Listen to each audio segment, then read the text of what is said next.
Bonjour, nous sommes Iris et Manon, et aujourd'hui nous allons vous présenter l'évolution temporelle de la composition de l'air depuis l'origine de la Terre.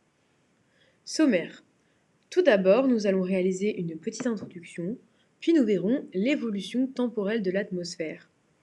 Ensuite, l'atmosphère primitive, suivie de la formation des océans, de l'origine du dioxygène, de l'atmosphère actuelle et enfin, nous ferons une conclusion. Introduction. La composition de l'atmosphère terrestre a beaucoup évolué depuis sa formation il y a environ 4,5 milliards d'années jusqu'à nos jours. L'évolution temporelle de la composition de l'air reflète des interactions entre les activités géologiques, biologiques et chimiques qui ont façonné notre planète et rendu possible la vie. L'évolution temporelle de l'atmosphère peut se faire sur plusieurs parties. Tout d'abord, l'atmosphère primitive, il y a environ moins 4,5 milliards d'années, suivie de la formation des océans, puis l'apparition du dioxygène et notre atmosphère d'aujourd'hui. L'atmosphère primitive. Au moment de la formation de la Terre, l'atmosphère était très différente de celle d'aujourd'hui. Elle s'est formée à partir de gaz dégagés par les volcans et le refroidissement progressif de la planète. Cette atmosphère primitive a été composée de 85% d'eau sous forme de vapeur d'eau, de 10% de CO2, donc de dioxyde de carbone, et de 5% de diazote. À cette époque, elle était dépourvue de dioxygène, donc d'O2, et ne pouvait pas soutenir la vie telle que nous la connaissons aujourd'hui. La surface de la Terre va se refroidir progressivement, ce qui va engendrer le refroidissement de l'atmosphère. L'eau, qui était sous forme de vapeur, donc à l'état gazeux, va se liquéfier. Donc elle va passer de l'état gazeux à liquide, ce qu'on appelle la liquéfaction. Ce changement d'état engendre le passage de l'eau dans l'hydrosphère.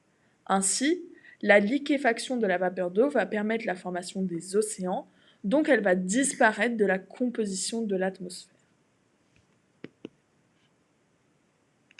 L'origine du dioxygène. L'atmosphère primitive ne contenait pas de dioxygène. Elle était à ce stade qualifiée de réductrice. Du dioxygène a commencé à être produit par les océans par une activité biologique, la photosynthèse. Cette photosynthèse a été d'abord réalisée par les cyanobactéries qui ont formé des structures très anciennes, les stromatolites. Le dioxygène produit par les cyanobactéries a permis d'oxyder, à partir de moins 3,5 milliards d'années, le fer Fe2+, présent dans les océans, formant de l'hématite contenu dans les formations rocheuses des fers rubanés. Lorsque la totalité du fer Fe2+, disponible dans les océans a été consommée, le dioxygène s'est accumulé dans les océans jusqu'à dépasser la solubilité du dioxygène dans l'eau. Ainsi, le dioxygène, à partir de ce moment, va commencer à être libéré dans l'atmosphère, qui va devenir à ce stade oxydante. Dès lors, la teneur atmosphérique en dioxygène va augmenter, jusqu'à atteindre la teneur actuelle de 21%. L'atmosphère actuelle. L'atmosphère terrestre a atteint sa composition actuelle il y a environ 500 millions d'années. Elle est aujourd'hui constituée principalement de diazote, N2, environ 78%, et de dioxygène, O2, 21%, avec de faibles proportions de gaz, environ 1%.